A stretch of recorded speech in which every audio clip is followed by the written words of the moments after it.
ప్రార్థించుదాము. పరిశుద్ధమైన దేవా మా తండ్రి, నీ ప్రియబిడలమైనటువంటి మమ్మల్ని నీ ప్రేమ ద్వారా తండ్రి ప్రభ ప్రేమించి సజీవమైనటువంటి పరిశుద్ధమైనటువంటి కుటుంబాలుగా ఏర్పాటు చేసుకుని తండ్రి ప్రభ ఈ 2026వ సంవత్సరంలో 5వ మాసములో తండ్రి ప్రభ మరి చివరి దినమున చివరి పరిశుద్ధ పునరుత్థాన దినమున తండ్రి ప్రభ ఈ సాయంకాల సమయంలో తండ్రి ప్రభ మరి నీ సన్నిధిని అనుభవించడానికి మాకు ఇచ్చినటువంటి ఈ చక్కటి సమయాన్ని బట్టి మీకు హృదయాంతరంగములో నుంచి కృతజ్ఞతాపూర్వకమైన స్తుతులు స్తోత్రాలు చెల్లిస్తూ ఈ కొద్దిపాటి సమయము తండ్రి ప్రభ నీ దృష్టికి అంగీకారముగాను మాకు దీవెనకరంగాను నీ రహస్యాకడకు సిద్ధంగా ఉండేటటువంటి విధముగా ప్రారంభించి కొనసాగించి ఆత్మలో సరిచేయమని యేసుక్రీస్తు నామమున తండ్రిని వేడుకొంచున్నాము స్వామి. ఆమేన్. దేవుని యొక్క అతి పరిశుద్ధమైనటువంటి శక్తి కలిగిన నామమునకు హృదయపూర్వకమైనటువంటి స్తుతులు స్తోత్రాలు చెల్లిస్తూ మహోన్నతుని స్తుతి కీర్తనలో నుండి 306వ పాట పాడుతూ వాక్య ధ్యానము కొరకు మనల్ని మనము సిద్ధపరచుకుందాం. 306 ప్రియుని పొగడెదను, నా ప్రాణ ప్రియుని పొగడెదను. ప్రియుని పొగడెదను, నా ప్రాణ ప్రియుని పొగడెదను, ప్రియుని పొగడెదను, నా ప్రాణ ప్రియుని పొగడెదను. నాదు పాపములను క్షమించిన, నాదు దోషములను కడిగి వేసిన, నాదు పాపములను క్షమించిన, నాదు దోషములను కడిగి వేసిన, వారు మనసు హృదయమునిచిన నాదు ప్రియుని పొగడెదను, నా ప్రాణ ప్రియుని పొగడెదను. మాంటి ఘటములో శుద్ధాత్మలో సగిన అభిషిక్తుడైన నాదు ప్రభుని, మాంటి ఘటములో శుద్ధాత్మను సగిన అభిషిక్తుడైన నాదు ప్రభుని, ఆత్మతో సత్యంబుతో కొని నాడు ప్రియుని పొగడెదను, నా ప్రాణ ప్రియుని పొగడెదను. జగదుత్పత్తికి ముందే పరచిన, జనములలో నుండి ప్రత్యేక పరచిన, జగదుత్పత్తికి ముందే పరచిన, జనములలో నుండి ప్రత్యేక పరచిన, జగదీశ్వరుడైన నాదు ప్రియుని పొగడెదను, నా ప్రాణ ప్రియుని పొగడెదను. ఒలివ మొక్కగా దేవాలయములో ద్రాక్ష తీగగా ఆయనలో నుండుటకు, ఒలివ మొక్కగా దేవాలయములో ద్రాక్ష తీగగా ఆయనలో నుండుటకు, కృపను సాంగిన నాదు ప్రియుని పొగడెదను, నా ప్రాణ ప్రియుని పొగడెదను. పరిశుద్ధుడైనే పరిపూర్ణుడవుటకు, పరిశుద్ధులతో నన్నేక పరచిన, పరిశుద్ధుడనై పరిపూర్ణుడవుటకు, పరిశుద్ధులతో నన్నేక పరచిన, పరిశుద్ధ తండ్రి అయిన నాదు ప్రభుని ప్రియుని పొగడెదను, నా ప్రాణ ప్రియుని పొగడెదను. సియోను యెరూషలేము పురముగా మారి ప్రభువుతో సదా జీవించుటకును. సియోను యెరూషలేము పురముగా మారి ప్రభువుతో సదా జీవించుటకును. సియోను రాజైన నాదు ప్రియుని ప్రియుని పొగడెదను నా ప్రాణ ప్రియుని పొగడెదను ప్రియుని పొగడెదను నా ప్రాణ ప్రియుని పొగడెదను. Praise the lord. హల్లెలూయా. దేవుని యొక్క అతి పరిశుద్ధమైనటువంటి శక్తి కలిగినటువంటి నామమునకు హృదయపూర్వకమైనటువంటి స్తుతులు స్తోత్రాలు చెల్లిస్తూ ఈ సమయంలో పరిశుద్ధ గ్రంథములో నుండి జరిగినటువంటి ఒక సంఘటనను ఈ సమయంలో మనము జ్ఞాపకం చేసుకుందాం. ఒక పట్టణము గురించి పరిశుద్ధ గ్రంథంలో రాయబడి ఉంది. ఒక పట్టణము, ఆ పట్టణములో దేవునికి వ్యతిరేకమైనటువంటి జీవితం జీవిస్తున్నటువంటి కారణాన్ని బట్టి దేవుడు ఒక నిర్ణయాన్ని తీసుకున్నాడు. ఆ తీసుకున్నటువంటి నిర్ణయాన్ని తెలియచేయటానికి ఆనాడు దేవుని చేత అభిషేకించబడినటువంటి ఒక వ్యక్తి దగ్గరికి సమాచారాన్ని తీసుకెళ్ళాడు. ఆ పట్టణము పేరు నినవే పట్టణము. అది మామూలు పట్టణం కాదు. పరిశుద్ధ గ్రంథంలో ఏమని వ్రాయబడి ఉందంటే మహాపట్టణము అని వ్రాయబడి ఉంది. మహాపట్టణము అనేటటువంటి ఆ నినవే పట్టణము దేవుడు చూసినప్పుడు ఆ పట్టణము కానీ, ఆ పట్టణములో నివసిస్తున్నటువంటి ప్రజలు కానీ, ఆ ప్రజలను పరిపాలిస్తున్నటువంటి రాజు కానీ, ఇలా ప్రతి ఒక్కరూ కూడా ఏ విధముగా జీవిస్తూ ఉన్నారని ప్రభు దృష్టికి కనబడింది అని చెప్తూ ఉన్నాడు అని అంటే, యోనా గ్రంథం 1వ అధ్యాయము 1వ వచనము నుంచి చూస్తే, యోనా గ్రంథం 1వ అధ్యాయం 1వ వచనము నుండి యెహోవా వాక్కు అమిత్తయి కుమారుడైన యోనాకు ప్రత్యక్షమై ఇలాగు సెలవిచ్చను. యోనాకు తండ్రి అయినటువంటి యెహోవా దేవుడు ఇలాగు సెలవిచ్చి ఉన్నాడు. ఏదైతే క్రింది వచనాలను మనం ధ్యానించిన ఉన్నామో ఆ యొక్క మాటలు ఒక మనిషి యొక్క మాటలు కాదు, అది సృష్టికర్త అయినటువంటి తండ్రి అయిన యెహోవా వాక్కు. యెహోవా సెలవిచ్చుచు ఉన్నాడు. ఏమని? నినవే పట్టణస్థుల దోషము, నినవే పట్టణస్థుల దోషము నా దృష్టికి ఘోరమాయను గనుక నీవు లేచి నినవే మహాపట్టణమునకు పోయి దానికి దుర్గతి కలుగునని ప్రకటింపుము. తండ్రి అయిన యెహోవా దేవుడు ఆనాడు దేవుడు ఏర్పాటు చేసుకున్నటువంటి యోనా గారి దగ్గరికి సమాచారమును పంపిస్తూ ఉన్నాడు. నువ్వు ఒక పట్టణస్థుల దగ్గరికి వెళ్ళాలి.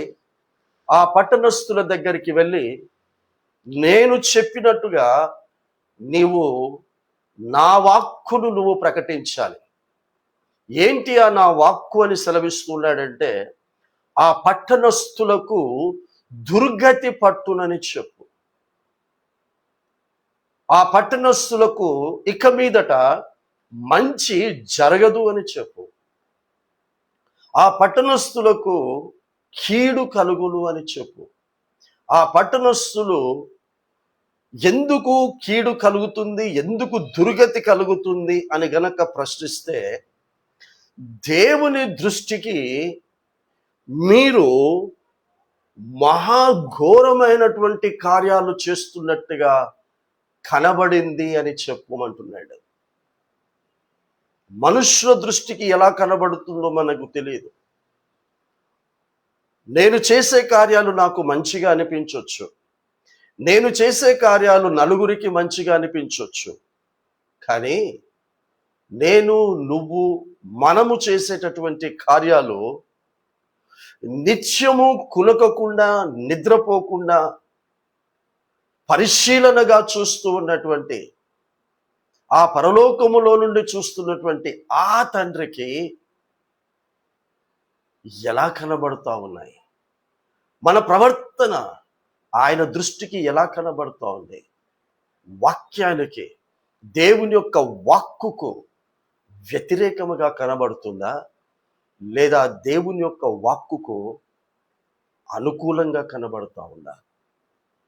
నా బ్రతుకు, నా ఇష్టం, నా ఇష్టమైనటువంటి విధముగా ఆలయానికి వెళ్తాను, నాకిష్టమైనటువంటి విధముగా ప్రార్థనలు చేస్తాను, నాకిష్టమైనటువంటి విధముగా దేవునికి సంబంధించినటువంటి కార్యాలను చేస్తాను అని గనక మనం అనుకుంటే, ఈ రోజున దేవుడు అంటున్నాడు, నీకిష్టమైన రీతిగా నా కార్యాలు చేయటానికి నేను నిన్ను అడగలేదు. నేను నా కార్యాలు ఎలా చేయమన్నానంటే, నాకిష్టమైన రీతిలో, నాకిష్టమైన పద్ధతిలో కార్యాలను చేయాలి అని దేవుడు మనకు చెప్తున్నాడు. దేవునికి ఇష్టమైనటువంటి పద్ధతిలో దేవుని యొక్క పనులను మనము చేయాలి. ఈ నినవే పట్టణస్థులు ఎలా చేస్తూ ఉన్నారు అని అంటే, చాలా ఘోరాతి ఘోరముగా చేస్తూ ఉన్నారు. ఉదాహరణకు యోబు గారి యొక్క జీవితంలోనికి గనక మనము ప్రవేశిస్తే, యోబు గ్రంథం 40వ అధ్యాయం 4వ వచనంలో యోబు గారు దేవునికి సెలవిస్తూ ఉన్నాడు, నువ్వేమైనా మాట్లాడాలనుకుంటే మాట్లాడు యోబు, నేను మాట్లాడిన తర్వాత మాట్లాడు అని దేవుడు 38వ అధ్యాయంలో ప్రారంభించి, ఆ తర్వాత 40వ అధ్యాయము దగ్గరికి వచ్చేసరికి ముగించి, ఇప్పుడు నువ్వు మాట్లాడు యోబు అన్నప్పుడు యోబు మాట్లాడలేక ఏమని దేవునికి ప్రత్యుత్తరం ఇస్తూ ఉన్నాడంటే, నేను నీచుడను అని అన్నాడు. నేను నీ దృష్టికి నీచమైనటువంటి కార్యాలు చేశాను అని యోబు చెప్తున్నాడు. యోబే ప్రత్యేకంగా చెప్తున్నాడు 40వ అధ్యాయం 4వ వచనంలో, నేను నీచుడను, ఏమని నేను నీకు ప్రత్యుత్తరము ఇచ్చుదను, నా నోటి మీద వ్రేలు వేసుకుంటాను అని అన్నాడు. యోబు అంతటి వాడే. మొదటి అధ్యాయములో దేవుడు అతని గురించి చాలా గొప్ప సాక్ష్యమును ప్రపంచానికి తెలియచేశాడు. యోబు న్యాయవంతుడు,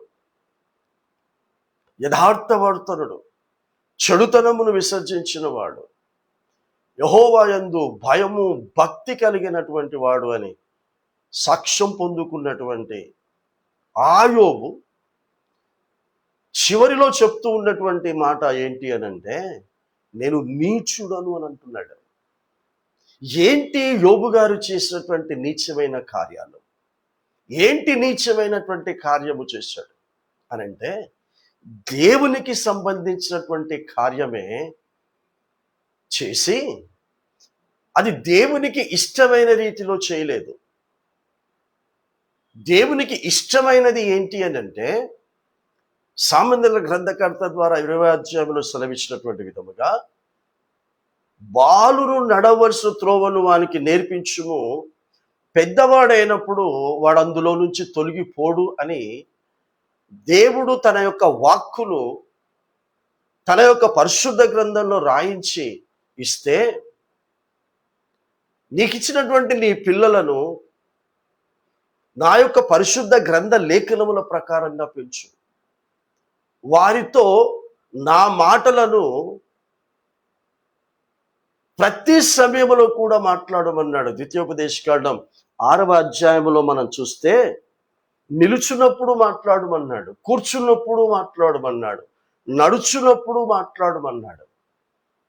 అనగా దేవుడు ఎలాంటి ఇష్టమైనటువంటి జీవితమును జీవించాలని, మనము ప్రవర్తించాలని ఆశపడుతున్నాడో ఆ విషయాలను బాల్యము నుండే, దేవునికి ఇష్టం లేని విషయాలను, దేవునికి ఇష్టమైనటువంటి విషయాలను బాల్యము నుండే వానికి నేర్పించుము.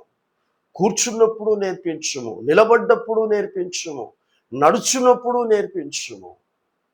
తినబెట్టున్నప్పుడు నేర్పించుము, పడుకో పెడుతున్నప్పుడు నేర్పించుము అని చెబితే, ఇలాంటి నా పని చెయ్యమని చెప్తే యోబు గారు చెప్పారు, చెప్పింటాడు, నాలాగా బ్రతుకుమని చెప్పింటాడు. నేను ఎలా బ్రతుకుతూ ఉన్నాను, న్యాయవంతుడుగా దేవునియందు భయము భక్తి కలిగి నేను జీవిస్తూ ఉన్నాను, మీరు కూడా అలాగే బ్రతకండి అని చెప్పి ఉంటాడు. అయినా ఆ పిల్లలు తండ్రిలాగా బ్రతకటానికి ఇష్టపడలేదు. తండ్రి న్యాయవంతుడు అన్నటువంటి పేరు సంపాదించుకున్నాడు, కానీ తండ్రి భార్య కానీ, లేదా యోబు భార్య కానీ, లేదా ఆ తండ్రికి పుట్టినటువంటి పిల్లలు కానీ న్యాయవంతులు అన్నటువంటి పేరును సంపాదించుకోలేదు. యథార్థవర్తనులు అని పేరును సంపాదించుకోలేదు. దేవుని యందు భయము భక్తి గలవారు అని పేరును సంపాదించుకోలేదు. వారు చెడుతనమును విసర్జించిన వారు అని ఆ పేరును సంపాదించుకోలేదు వారి పిల్లలు, వారి కుటుంబస్తులు. యోబు ఒక్కడే. అప్పుడు యోబు ఏం చేస్తూ ఉన్నాడు? ఆ మొదటి అధ్యాయంలో మనం చదువుకుంటూ వస్తే, వారి పిల్లలు ఎక్కడ పాపము చేసిరో అని ప్రతిరోజు ఉదయమున దేవునికి బలులను అర్పిస్తూ ఉన్నాడు. అంటే బలులను అర్పించడం అంటే అర్థం ఏంటంటే, నా పిల్లలు త్రాగుబోతులయ్యా ఒప్పుకుంటున్నాడు. ఎందుకంటే పరిశుద్ధ గ్రంథం రాయబడి ఉంది, అన్నదమ్ములు అక్క చెల్లెళ్ళందరూ కూడా రోజు సాయంకాలం ఒక్కొక్కరు ఇంట్లో కూడుకుంటూ వారు ద్రాక్షరసము త్రాగి మద్యముతో మత్తులై ఉన్నారు అని రాస్తాడు. అలా ద్రాక్షరసము త్రాగుతూ మద్యముతో మత్తులై వారు పాపం చేశారు ప్రభా, కాబట్టి దయచేసి ఈ బలి అర్పణను నువ్వు స్వీకరించి నా పిల్లలు చేసినటువంటి పాపమును క్షమించుమని అడిగాడు. ఇది ప్రతిరోజు అతని యొక్క దినచర్య. లేవటమే తన కాలకృత్యాలను ముగించుకొని అతడు చేస్తూ ఉన్నటువంటి మొట్టమొదటి పని, నా పిల్లలు చేసినటువంటి పాపమును దయతో క్షమించు. ఈ బలి అర్పణ అన్నటువంటి ఈ ప్రార్థన దేవుని దృష్టికి నీచముగా కనబడింది. ఎస్, పిల్లలు చేసినటువంటి పాపము పిల్లల నోటితోనే ఒప్పుకునేటట్టుగా నేర్పించాలి. నువ్వు పలానా పాపము చేశావు, నువ్వు పలానా పాపము చేసి దేవుణ్ణి నువ్వు బాధ పెట్టావు, దేవుణ్ణి నువ్వు దుఃఖ పెట్టావు, దేవుణ్ణి నువ్వు ఆయాసపరిచావు గనక నువ్వు చేసిన పాప దోషమును, దేవునికి ఇష్టం లేని పని నువ్వు ఏదైతే చేసి దేవుణ్ణి బాధ పెట్టావో దానిని నీ నోటితోనే మనస్ఫూర్తిగా ఒప్పుకోమని చెప్పాలి. అలా కాకుండా వారు చేసినటువంటి పాపమును క్షమించుమని ఈ వ్యక్తి ప్రార్థిస్తున్నాడు, ఈ వ్యక్తి బలి అర్పణ అర్పిస్తున్నాడు. అది దేవుని దృష్టికి నీచంగా కనబడింది. ఏం చేశాడు? సాతాను వెళ్ళాడు, దేవుని దగ్గరికి వెళ్ళి పర్మిషన్ తెచ్చుకొని ఏం చేశాడు? మనందరికీ తెలిసిందే. చివరికి ఏ పిల్లల నిమిత్తమైతే ప్రతిరోజు ఉదయమున లేచి వారిని క్షమించమని బలి అర్పణ అర్పించాడో ఆ బలి అర్పణకు సమాధానం రాలేదు, ఆయన ప్రార్థనకు జవాబు రాలేదు. వారిని దేవుడు సాతాను అడిగినందుకు వారు చనిపోయేటట్టు దేవుడు చేశాడు. యోబు పిల్లలు చనిపోయారు. వారు చేసినటువంటి పాపమునకు, వారు చేసిన దోషమునకు వారు దేవునిని బాధ పెట్టినందుకు, దేవునిని ఆయాసపరిచినందుకు యోబు ప్రతిరోజు ఉదయమున అర్పించినటువంటి ఆ అర్పణ ఉపయోగములోనికి రాలేదు. వారిని దేవుడు చంపాడు. అదే విధముగా ఇక్కడ నినవే పట్టణస్థుల విషయంలో కూడా వారి దోషము ఎలా ఉంది అని చెప్తూ ఉన్నాడంటే, ఘోరంగా తయారైంది. వారి ప్రార్థనలు ఘోరంగా ఉన్నాయి, వారి పాటలు ఘోరంగా ఉన్నాయి, వారి అర్పణలు ఘోరంగా ఉన్నాయి, వారి వాయిద్యాలు ఘోరంగా ఉన్నాయి. దేవుని పేరు మీద చేసే ప్రతి పని అది ఘోరంగా దేవునికి కనబడతా ఉంది, నీచంగా కనబడతా ఉంది. అందుకని ఆ పట్టణస్థులకు దుర్గతి రాబోతూ ఉంది అని ప్రకటించమన్నాడు. ఈ రోజున నా ప్రియ బిడ్డలారా, నిజంగా దేవుడు అంటే భయము లేకుండా, దేవుడు చెయ్యొద్దు అన్నది చేసుకుంటూ, దేవుడు మాట్లాడొద్దు అన్నది మాట్లాడుకుంటూ, దేవుడు తినొద్దు తాగొద్దు అన్నది తినుకుంటూ త్రాగుకుంటూ, దేవుడు చూడొద్దు అన్నది చూస్తూ, దేవుడు వినొద్దు అన్నది వింటూ, దేవుడు వెళ్ళొద్దు అన్న చోటికి వెళుతూ, కూర్చోవద్దు అన్న చోట కూర్చుంటూ దేవుని పాటలు పాడుతూ ఉన్నారా? పాటలు పాడుతూ ఉంటుంటే వాయిద్యాలు వాయిస్తూ ఉన్నారా? నీ పేర్లు గొప్పగా చదవాలని అర్పణలను అర్పిస్తూ ఉన్నారా? కాదండి. దేవునికి భయపడండి, యోబులాగా ప్రవర్తించకండి. నినవే పట్టణస్థుల్లాగా మన దోషం దేవుడి దృష్టికి ఘోరముగా, మహాఘోరముగా, మనము చేసే పని దేవునికి నచ్చాలి. మనం చేసే ప్రతి క్రియ దేవుడు ఇష్టపడాలి. దేవునికి ఇష్టమైతేనే దేవుడు మనల్ని క్షమిస్తాడు, తన కృపలో మనల్ని అభివృద్ధి పరుస్తాడు. దయచేసి కృపను దుర్వినియోగం చేసుకోకండి. యోబు పిల్లలకు కూడా దేవుని యొక్క కృప ఉంది, కానీ ఆ కృపను సద్వినియోగం చేసుకోకుండా, ఆ కృపను బట్టి దేవునికి ఇష్టం లేని పనులు చేయటం వల్ల దేవుడే సాతానుకు చెప్తున్నాడు, వెళ్ళి వారిని చంపేసుకో.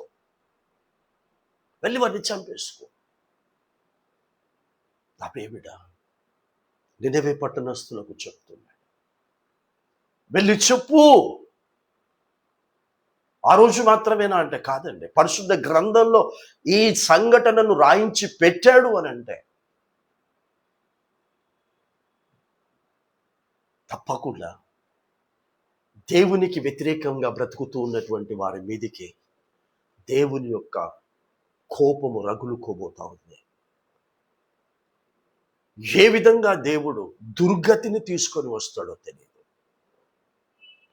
అనారోగ్యంగా తీసుకొస్తాడో తెలియదు, ఆర్థికపరమైన ఇబ్బందులతో తీసుకొస్తాడో తెలియదు, ఎలా తీసుకొస్తాడో తెలియదు, కానీ మనశ్శాంతి లేకుండా చేస్తాడు, తృప్తి లేకుండా చేస్తాడు. దేవునిని ఆయాస పెడితే మనము కూడా ప్రతిరోజు ఆయాసపడేటటువంటి పరిస్థితులు వస్తాయి. జాగ్రత్త. యెషయా గ్రంథం 44వ అధ్యాయంలో ఒక మాట చెప్తున్నాడు. యెషయా గ్రంథం 44వ అధ్యాయంలో, అయినను నా సేవకుడు వగు యాకోబు, నేను ఏర్పరచుకొనిన ఇజ్రాయేలు వినుము. నిన్ను సృష్టించి గర్భములో నిన్ను నిర్మించి నీకు సహాయము చేయువాడైన యెహోవా ఇలాగు సెలవిచ్చుచు ఉన్నాడు. నిన్ను సృష్టించింది, నీ గర్భములో నిన్ను నిర్మించి నీకు సహాయము చేసేవాడు నేనైతే, నిన్ను సృష్టించింది నేనైతే, నిన్ను గర్భములో నిర్మించింది నేనైతే, నీకు సహాయము చేసింది నేనైతే, నా నుంచి సృష్టించబడి నా నుంచి నిర్మించబడి నా నుంచి నువ్వు సహాయం పొందుకొని ఈ రోజున నేను వద్దు అన్నటువంటి పని చేయటానికి నీకు మనసు ఎలా వచ్చింది? ఆదామునదే అడుగుతున్నాడు, హవ్వనదే అడుగుతున్నాడు. నేను సృష్టించి, నేను నిర్మించి, నేను నీకు సహాయం చేస్తే, నువ్వు కలగటానికి కారణం నేనైతే, నేను వద్దు అన్నది నువ్వు ఇష్టపడి నువ్వెందుకు నా దృష్టిలో దుర్మార్గమైనటువంటి పని చేశావు? కాబట్టి నీకు భర్తలైనటువంటి మీకు దుర్గతి అనుభవించబోతూ ఉన్నారని ఆదామవ్వలకు చెప్పాడు. అది కొనసాగిస్తూ ఇప్పుడు ఇక్కడ ఇదే సువార్త వెళ్ళి ప్రకటించమన్నాడు. ఈ సువార్త వెళ్ళి ప్రకటించమని చెప్తే యోనా గారు ఈ సువార్త ప్రకటించటానికి ఆయనకు ధైర్యం లేదు. పాపుల మీదకి, దోషుల మీదకి ఈ పరిశుద్ధ గ్రంథం ఇచ్చాడు చూడు. ఈ పరిశుద్ధ గ్రంథ లేఖనముల ప్రకారంగా ప్రవర్తించని వారందరికీ నేను శాపమును తీసుకురాబోతూ ఉన్నానని ప్రకటించమని చెప్పాడు. యేసు ప్రకటించాడండి. యేసు ప్రకటించాడు. నోవాహు దినములలో ఏ విధముగా ఉంటుందో నేను మరలా రహస్య రాకడ అన్నటువంటి రెండవ రాకడలో అదే విధంగా ఉంటుందని యేసు ప్రకటించాడు. నోవాహు దినములలో ఎలా ఉంది? ప్రభువు జల ప్రళయమును రప్పించబోతూ ఉన్నాడు.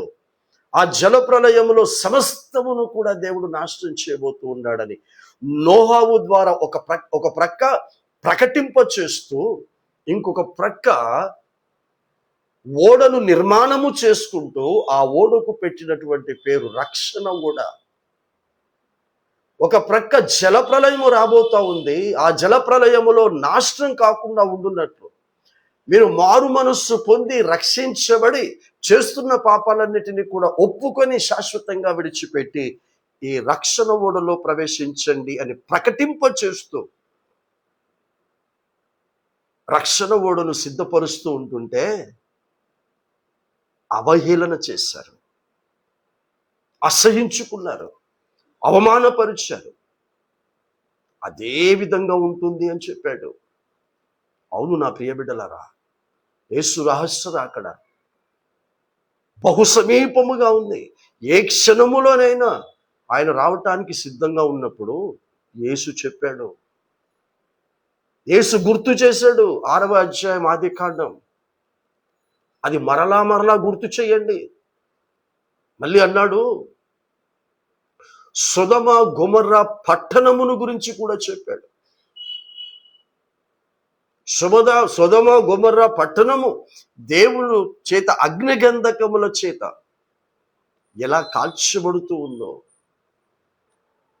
ఆ సందర్భములో ఎలాంటి పరిస్థితులు ఉండెనో యేసు రహస్య రాకడ అన్న రెండవ రాకడలో కూడా అలాగే ఉంటుంది అన్నాడు నా ప్రియ బిడ్డ.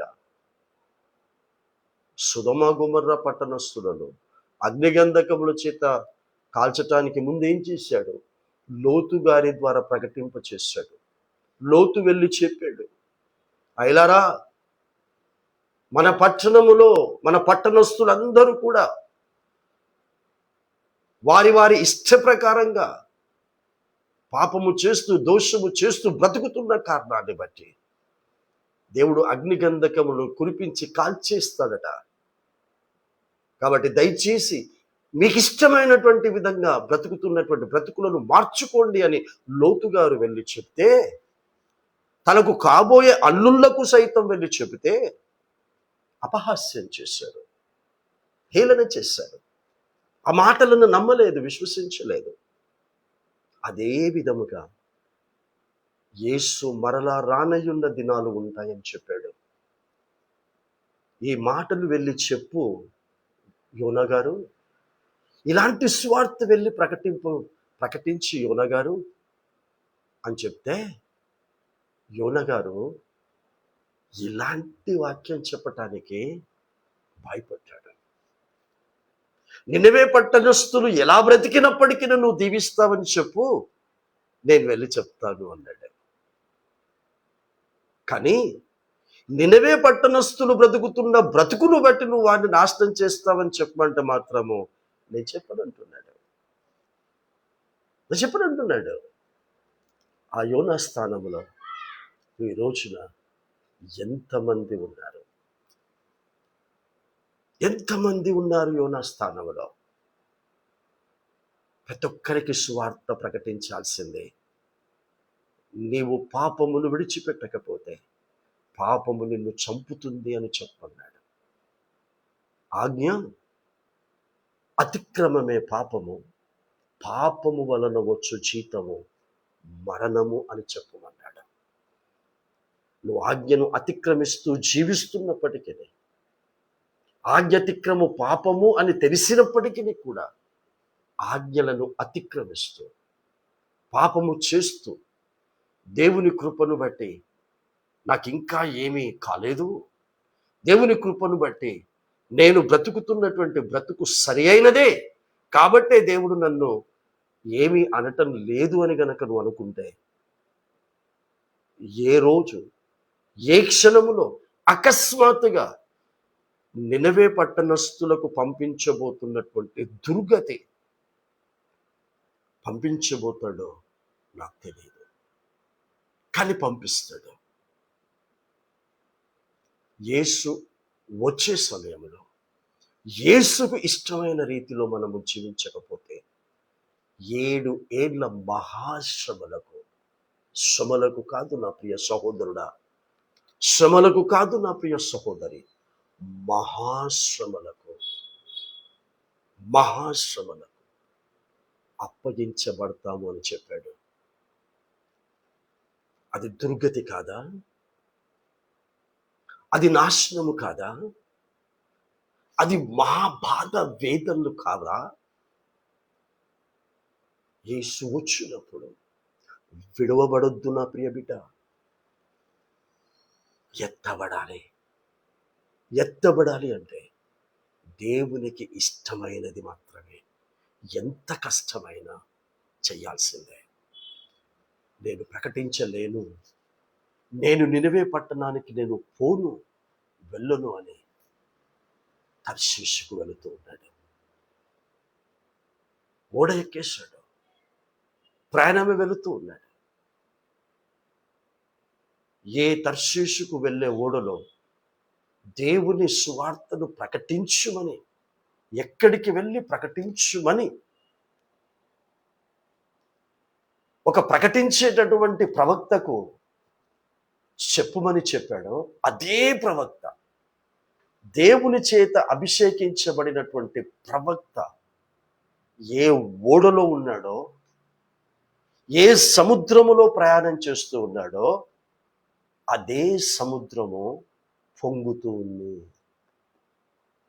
అదే సముద్రము పొంగుతూ ఏ ఓడలోనైతే ప్రయాణం చేస్తూ ఉన్నారో ఆ ఓడలోనికి నీళ్ళు వస్తూ ఉన్నాయి. ఆ ఓడ మునిగిపోతా ఉంది. ఆ ఓడలో ఎవరున్నారు? దేవుడంటే భయము భక్తి కలిగిన వాడు ఉన్నాడు. ఆయన్నే చెప్పుకున్నాడు, నువ్వు ఎవరివయ్యా, నువ్వు ఎవడివి, నువ్వు ఎక్కడి వాడివి, ఏ ప్రాంతానికి చెందిన వాడివి, నువ్వు ఏ దేవునిని నమ్మిన వాడివి, ఏ దేవునికి నువ్వు ప్రార్థన చేయువాడవు అని ఆ ఓడలో ఉన్నటువంటి వాళ్ళందరూ కూడా ఈ యోనా దగ్గరికి వచ్చి ప్రశ్నించినప్పుడు యోనా ఏం చెప్తున్నాడు తెలుసా సమాధానం? నేను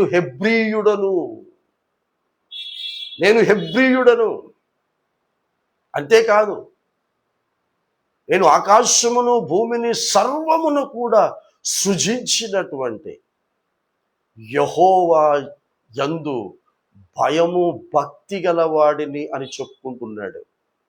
మరి యెహోవా యందు భయము భక్తి కలిగిన వాడైతే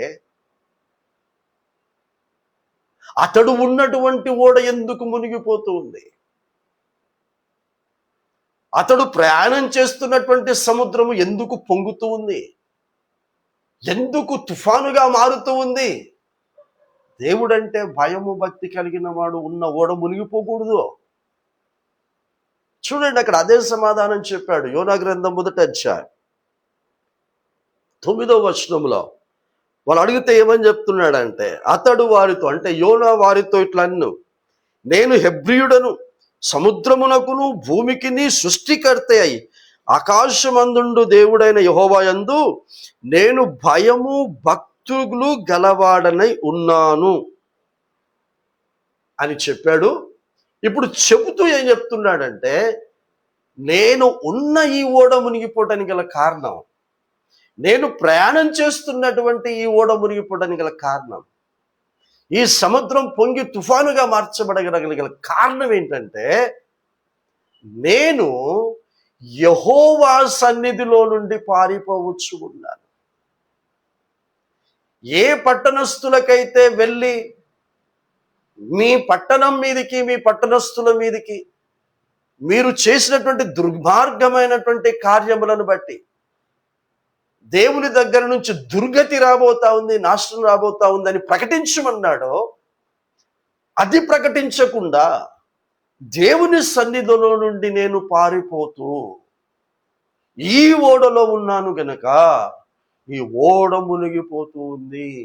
చూడండి, అక్కడ అదే సమాధానం చెప్తా ఉన్నాడు. తాను యెహోవా సన్నిధిలో నుండి పారిపోవచ్చున్నట్టు అతడు ఆ మనుషులకు తెలియచేసి ఉండెను.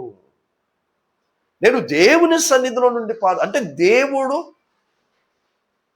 ఇష్టమైనటువంటి కార్యాన్ని నేను చేయటం లేదు గనక,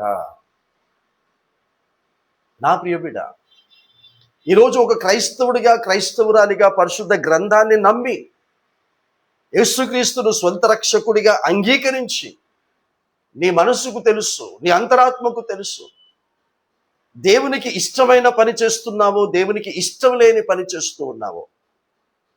సో దేవునికి ఇష్టం లేని పని నువ్వు చేస్తే,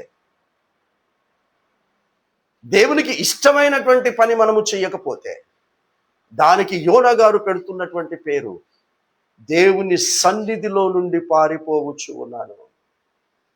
దేవుని సన్నిధిలో ఉన్నాననుకుంటూ, నేను దేవుని బిడ్డను, దేవుని కుటుంబమును అని అనుకుంటూ, దేవుడు తినొద్దు అన్నవి తింటున్నావా, త్రాగొద్దు అన్నవి త్రాగుతూ ఉన్నావా, మాట్లాడొద్దు అన్నవి మాట్లాడుతున్నావా, చూడొద్దు అన్నది చూస్తున్నావా, వినొద్దు అన్నది వింటున్నావా, కూర్చోవద్దు అన్న చోట కూర్చుంటున్నావా, వెళ్ళకూడదు అన్న చోటికి వెళుతున్నావా, నిలబడకూడదు అన్న చోట నిలబడుతున్నావా? జాగ్రత్త, జాగ్రత్త. యోనా అంటున్నాడు, నేను దేవుని యందు భయము భక్తి గలవాడినే, అయినప్పటికీ నేను దేవుని సన్నిధిలో నుండి పారిపోవచ్చు ఉన్నాను కనుక, దేవుడు చెయ్యొద్దు అన్నది నేను చేస్తూ ఉన్నాను కనుక, దేవుడు చెయ్యమన్నది నేను చేయటం లేదు కనుక,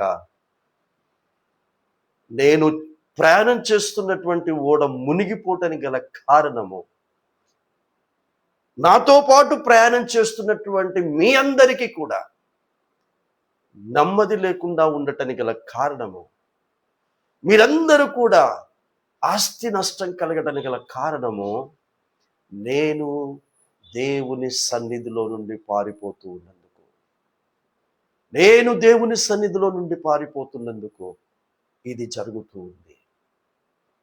నువ్వు చెప్పగలవా? ఈ ధైర్యం నీకుందా నా ప్రియ సహోదరుడా, నా ప్రియ సహోదరి? ఎందుకు ఇలా కలుగుతుందో నాకు అర్థం కావటం లేదండి. ఎప్పుడు నాకు రోగాలు ఎందుకు వస్తున్నాయో నాకు అర్థం కావటం లేదండి. నాకే ఎందుకు ఇంత ఆర్థికపరమైన ఇబ్బందులు నాకు అర్థం కావటం లేదండి. చెప్పు చెప్పు. నా ఆరోగ్యాన్ని పాడవటానికి గల కారణము తాగొద్దు అనేది నేను త్రాగుతూనే ఉన్నందుకు. దేవుడు నాకు డబ్బును ఆశీర్వాదకరంగా ఇస్తే, ఆశీర్వాదకరంగా ఇచ్చేటటువంటి డబ్బును నాశనం కావటానికి నేను వాడుతూ ఉన్నానని చెప్పు ధైర్యంగా. వాళ్ళకు చెప్తున్నాడు, అన్యులకు చెప్తున్నాడు. యెహోవా దేవుడంటే ఎవడో ఎరగనటువంటి ప్రజలకు చెప్తూ ఉన్నాడు. వారు భయపడ్డారండి. సత్యదేవుడైనటువంటి సృష్టికర్త సన్నిధిలో నుండి, అద్వితీయ దేవుడైనటువంటి సన్నిధిలో నుండి నేను పారిపోతున్నానంటే విన్న అన్యులు భయపడుతున్నారు. చూడండి, ఉండెను గనుక వారు ఆ సంగతి తెలుసుకొని మరింత భయపడి నీవు చేసిన పని ఏమని అతనిని అడిగిరి. Praise the lord. ఒక అన్యులు నిజమైనటువంటి అద్వితీయుడైనటువంటి సైన్యములకు అధిపతి అయినటువంటి సర్వం మీద అధికారం కలిగినటువంటి సర్వ అధికారి అయినటువంటి యెహోవా సన్నిధిలో నుండి పారిపోతున్నటువంటి వ్యక్తిని అంటున్నారు, నువ్వు చేసిన పని ఏంటి? అంత గొప్ప దేవుని నువ్వు కలిగి ఉండి, అంత గొప్ప దేవుని ద్వారా ఇంత గొప్పగా దీవించబడి ఆశీర్వదించబడి, దేవుడు చెయ్యొద్దు అన్నది చెయ్యటానికి నీకు మనస్సు ఎలా వస్తుంది అని వాళ్ళు ప్రశ్నించారు. ఈరోజు నిన్ను చూస్తున్నటువంటి వారికి ఎన్ని ప్రశ్నలు వస్తున్నాయో, ఎన్ని ప్రశ్నలు వస్తున్నాయో. దేవుడు ప్రవర్తించమన్న విధముగా నీ ప్రవర్తన లేనందుకు, అయినప్పటికీ కూడా దేవుడు నీకు సమృద్ధిగా ఇస్తూ ఉంటుంటే ఇతరులు చూసి ఇతడు దేవునికి ఇష్టమైన ప్రకారంగా ప్రవర్తించకపోయినప్పటికీ కూడా, దేవుడు వద్దు అన్నవి కూడా ఇతడు చేస్తున్నప్పటికీ కూడా, ఎందుకు ఇతనికి ఇంత గొప్ప ఆశీర్వాద దీవెన కలుగుతూ ఉంది అని ఎన్ని ప్రశ్నలు వస్తూ ఉన్నాయో. కానీ ఇక్కడ యోనను అంటున్నారు, ఎందుకు నీవు ఈ పని చేశావు యోనా? ఒక విషయం మీకు గుర్తు చేస్తాను. ఓడ మునిగిపోతుంది అన్న విషయం కానీ, ఆ సముద్రంలో తుఫాను ఉంది అని కానీ, సముద్రం పొంగుతూ ఉందని కానీ, ఆ ఓడలోనికి నీళ్లు వచ్చాయన్న విషయం కానీ యోనాకు తెలుసా? యోనాకి ఎప్పుడు తెలిసింది? యోనా ఓడలోనికి నీళ్ళు వచ్చినప్పటికీ కూడా నిశ్చింతగా పడుకున్నాడు. ఓడ మునిగిపోతున్నా కూడా అతనికి తెలియటం లేదు, నిశ్చింతగా పడుకున్నాడు.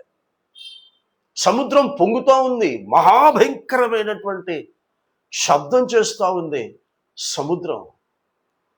అవి ఏవి కూడా అతనికి పట్టింపు లేకుండా గాఢ నిద్రపోతున్నాడు. అందుకే వాళ్ళు యోనా దగ్గరికి వచ్చి మొత్తం వాళ్ళ దగ్గర ఉన్న వస్తువులన్నీ కూడా సముద్రంలో పడేసిన తర్వాత ఇంత అలజడి జరుగుతున్నా కూడా యోనాకు ఈసమంత చీమ కూడా కుట్టినంత లేదండి. అప్పుడు వచ్చి లేపితే ఏమని లేపారు? ఓ నిద్రపోతా, ఓ నిద్రపోతా, ఓడ మునిగిపోతా ఉంది, మనము చనిపోతున్నాము, నీవు లేచి నీ దేవునికి మొరపెట్టుము, నీ దేవునికి మొరపెట్టు లేచి అని అన్యులు సలహా ఇస్తున్నారు. ఏం తెలియట్లే, నీళ్ళు వచ్చేసాయి, మునిగిపోతుంది, సముద్రం పొంగుతుంది. ఈ రోజున కూడా నీకేం తెలుస్తలేదు, ఎందుకంటే నీవు మత్తులో ఉన్నావు. నీకు ఇష్టమైన బ్రతుకే ఆ మత్తులో నువ్వు ఉన్నావు కనుక నీకు అంతా మంచి జరుగుతుంది అని అనుకుంటున్నావు. కానీ ఆ మత్తులో నుండి నువ్వు బయటికి వస్తే, నీకు ఇష్టమైన జీవితం జీవిస్తున్నా అందులో నుండి నువ్వు బయటికి వస్తే తెలుస్తుంది నీ ఓడ ఎలా మునిగిపోతుందో, నీ ఓడలోనికి నీళ్లు ఎలా వస్తున్నాయో, ఎలా వచ్చాయో. నువ్వు ఉన్న ఓడ బయట ఎంత భయంకరమైనటువంటి వాతావరణం ఉందో నీకు తెలుస్తుంది. యోనా చెప్తున్నాడు, నినవే పట్టణస్థులకు దుర్గతి కలుగునని వెళ్ళి ప్రకటించుము అంటే, ప్రకటించకుండా తాను ఒక స్థలమును నిర్ణయించుకొని ఓడలో ప్రయాణం చేస్తుంటే, ఆ పట్టణస్థులకు దుర్గతి సంగతి తర్వాత ముందు ముందు యోనా గారికి దుర్గతి కలుగుతా ఉంది. యోనా ప్రయాణం చేస్తున్నటువంటి ఓడకు దుర్గతి కలుగుతుంది. ఆ ఓడలో ఉన్నటువంటి వారికి దుర్గతి కలుగుతా ఉంది. చెప్పుకుంటున్నాడు, నేను హెబ్రీయుడను, నేను అద్వితీయ దేవుడగు యెహోవా యందు భయము భక్తి కలిగిన వాణ్ణి. కానీ ఈరోజు నేను దేవుని సన్నిధిలో నుండి పారిపోతున్నాను. What are you today? నా ప్రియ సహోదరుడా, నా ప్రియ సహోదరి, ఈ వాక్యం వింటుండగా నీవు ఈ సందర్భంలో, ఈ సమయంలో నీవు ఎక్కడున్నావు? దేవుని సన్నిధిలో ఉండే దేవుని చేత అంగీకరించబడిన నీతిపరుడుగా ఉన్నావా? దేవుని చేత అంగీకరించబడే పరిశుద్ధుడిగా నువ్వు ఉన్నావా? దేవుని చేత అంగీకరించబడే దేవునికి మాత్రమే భయపడేవాడుగా ఉన్నావా?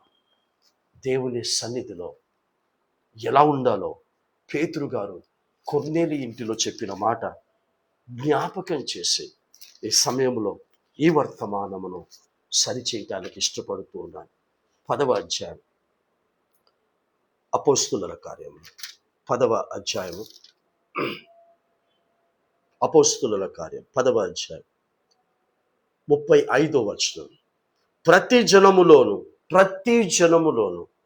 ఆయనకు భయపడి తండ్రి కుమార పరిశుద్ధాత్ముడైన త్రిత్వమై ఉన్నటువంటి దేవునికి భయపడి నీతిగా నడుచుకొను వానిని దేవుడు అంగీకరించును. ఈరోజు ఈ క్షణములో నువ్వు దేవునిని అంగీకరించిన వాడుగా ఉన్నావా? నువ్వు దేవునిని అంగీకరించిన దానిగా ఉన్నావా? లేదా దేవుని చేత నువ్వు అంగీకరించబడిన దానిగా ఉన్నావా?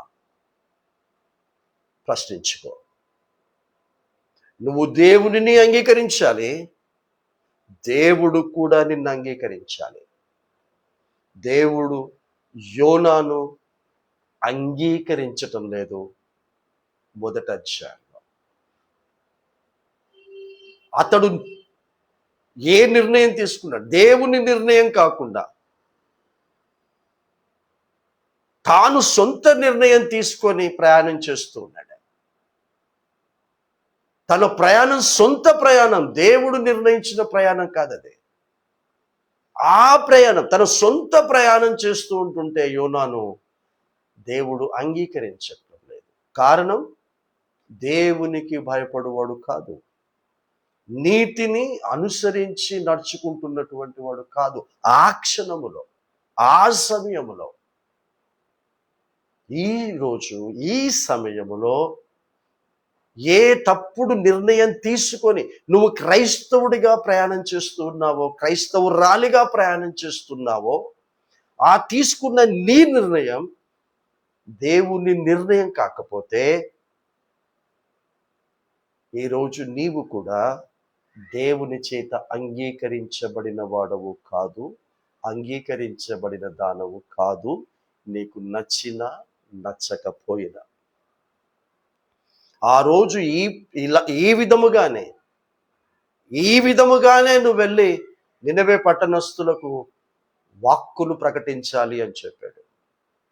ఇలాంటి వాక్కు వారు ఇష్టపడరు అని ఈయనకు తెలుసు. ఇలాంటి వాక్కు వాళ్ళు వినరు. వాళ్ళకు వినిపిస్తే వారు నన్ను చేర్చుకోరు, వారు నన్ను ఇష్టపడరు, చివరికి నా మీద పడి నన్ను చంపేస్తారు. కాబట్టి వారికి ఇష్టం లేని వాక్కును చెప్పి వారి చేత నేను తృణీకరించబడి వారి చేతిలో నేను అవమానపరచబడి చచ్చేదానికంటే వారికి ప్రకటించకుండా వేరే ప్రాంతానికి వెళ్ళిపోతాను అని అనుకుంటున్నాడు. కాబట్టి ఈ రోజున దేవుడు ఇదే సువార్త ఈ అంచె దినములలో యేసు రహస్యరాకడ దినాలలో ప్రకటించమన్నాడు. ప్రకటించబడుతూ ఉంది. ప్రకటించబడినప్పుడు దానిని మంచి మనసుతో మనం స్వీకరిద్దాం. మొదటి అధ్యాయంలో వారు వినరు అనుకున్నాడు. ఈ వాక్కు వారు ఇష్టపడరు అనుకున్నాడు. పారిపోతాను అనుకున్నాడు. మూడవ అధ్యాయంలోనికి వచ్చేసరికి వారికి ఇదే యోనా గారి ద్వారా వినిపించేటట్టు చేశాడు. వినిపిస్తే యోనా అనుకున్నట్టుగా వారు వినకుండా లేరు. వారు విన్నారు. ఇదే వార్త విన్నారు. దుర్గతి రాబోతా ఉంది, బ్రతుకులను మార్చుకోండి, సరి చేసుకోండి. ఎన్ని రోజులు బాగా ఆశ్రయించబడ్డారు, దీవించబడ్డారు, సమయానికి అన్ని దొరుకుతున్నాయి మీకు. రేపటి నుంచి దేవుడు ఎలాంటి దుస్థితి తీసుకురాబోతాడో నాకు తెలియదు. నాకు దుస్థితి తీసుకురాబోతున్నాడని చెప్తున్నాడు. కాబట్టి దయచేసి మీ బ్రతుకులను మార్చుకోండి, సరి చేసుకోండి. లేకపోతే దేవుని యొక్క కోపానికి గురవుతారు, ఉగ్రతకు గురవుతారు అని ఎప్పుడైతే యోనా చెప్పాడో వెంటనే భయపడ్డారు. వారు దుర్మార్గపు పనులన్నిటిని కూడా మానేశారు. మంచి బ్రతుకు బ్రతకటానికి, దేవునికి ఇష్టమైనటువంటి బ్రతుకు బ్రతకటానికి సిద్ధపడ్డారు. ఈ రోజున దేవునికి ఇష్టమైనటువంటి బ్రతుకులు బ్రతుకుదాం. దేవునికి ఇష్టము లేని బ్రతుకులు బ్రతకకుండా సరిదిద్దుకొని ఆయన చేత పాప క్షమాపణను పొందుకొని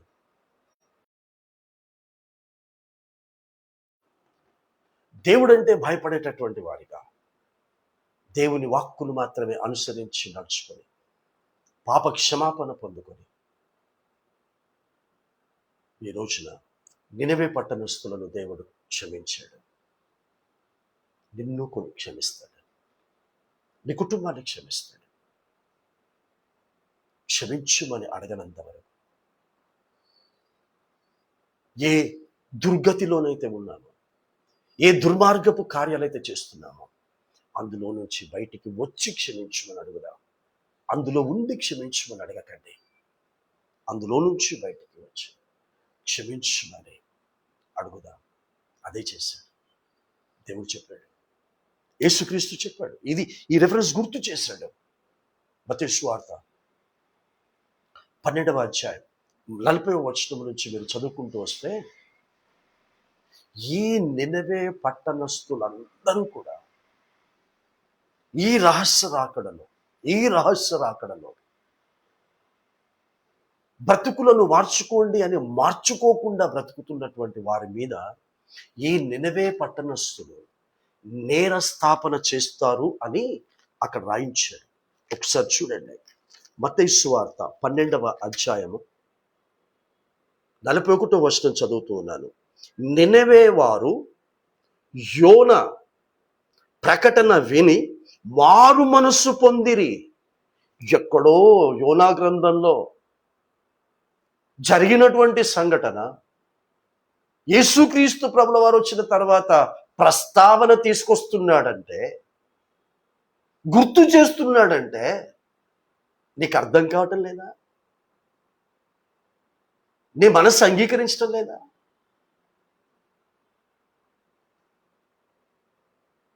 మారు మనస్సు పొందిరి గనుక విమర్శ సమయమున నినవే వారు ఈ తరము వారితో నిలువబడి వారి మీద నేరస్థాపన చేస్తారు. ఈ తరము వారు, యేసు 2000 సంవత్సరాల క్రితం చెప్పాడు ఈ తరము వారు. ఇప్పుడు 2000 సంవత్సరాల తర్వాత ఈ తరము వారు. యేసు రహస్య రాకడ వరకు కూడా ప్రతి తరము వారి మీద ఎంత బ్రతుకులను మార్చుకోమన్నా మార్చుకోకుండా మనము బ్రతుకుతూనే ఉంటే అదే నినవే పట్టణస్థులు మారు మనస్సు పొంది పాప క్షమాపణ పొందుకున్న వారు నేరస్థాపన చేస్తారు అని చెప్తున్నాడు. నీవు నేను మనము నమ్మిన మన యేసు. మళ్ళీ చెప్తున్నాను, మీకు నచ్చినా నచ్చకపోయినా ఇదే యెహోవా వాక్కు. మళ్ళీ గుర్తు చేస్తున్నాను, ఈరోజు పలికిన ఈ పలుకులలో పరిశుద్ధ గ్రంథంలో నుండి చదివి వినిపించినటువంటి మాటలు, చదివి మీకు వినిపించిన మాటలు తప్ప ఇందులో నుండి చదివించకుండా ఏ మాట కూడా ప్రకటింపబడలేదు.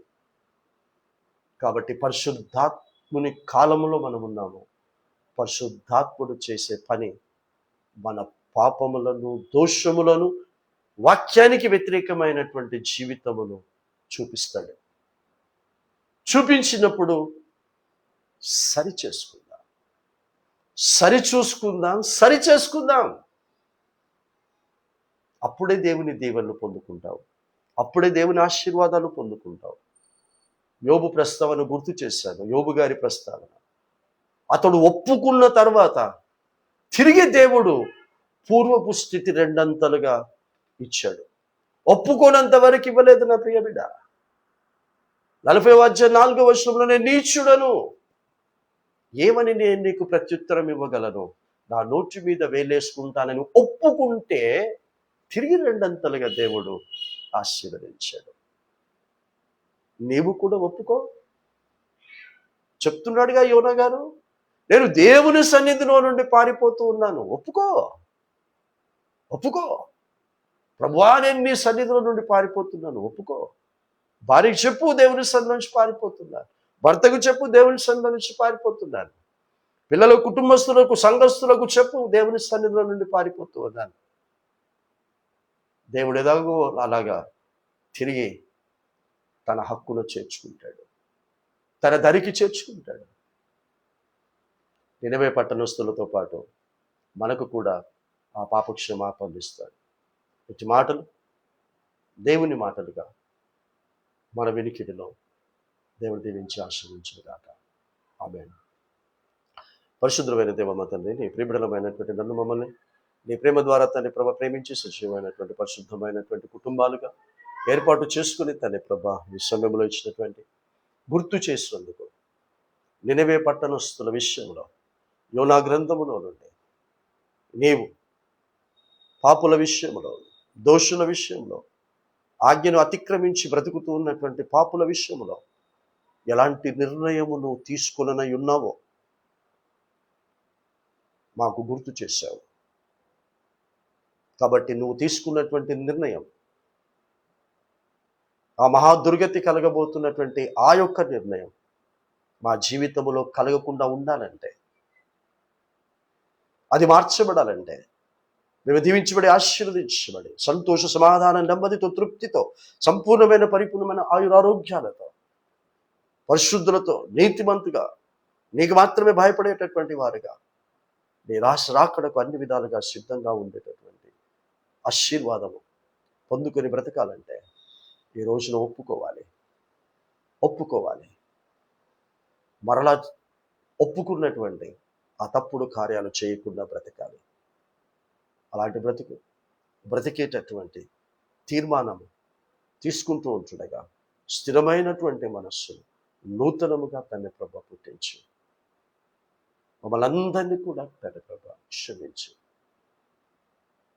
యోనా గారిని క్షమించిన విధముగా, నినవే పట్టణస్థులను క్షమించిన విధముగా మమ్మల్ని అందరినీ కూడా తండ్రి ప్రభ క్షమిస్తూ ఉన్నందుకు మీకు స్తోత్రాలు చెల్లిస్తూ, నూతన మాసములో మేము అడుగుపెట్టనై ఉంటుండగా ఈ నూతనమైనటువంటి మాసములో ప్రవేశిస్తున్నటువంటి మేమందరము కూడా నీ పరలోక రాజ్య ప్రవేశము తండ్రి ప్రభ పొందుకునే అర్హతను సంపాదించుకునేటటువంటి విధముగా ప్రతిరోజును మేము సద్వినియోగం చేసుకునే ఆధిక్యతను దయచేయమని యేసుక్రీస్తు నామమున తండ్రిని వేడుకుంటున్నాము స్వామి. ఆమేన్.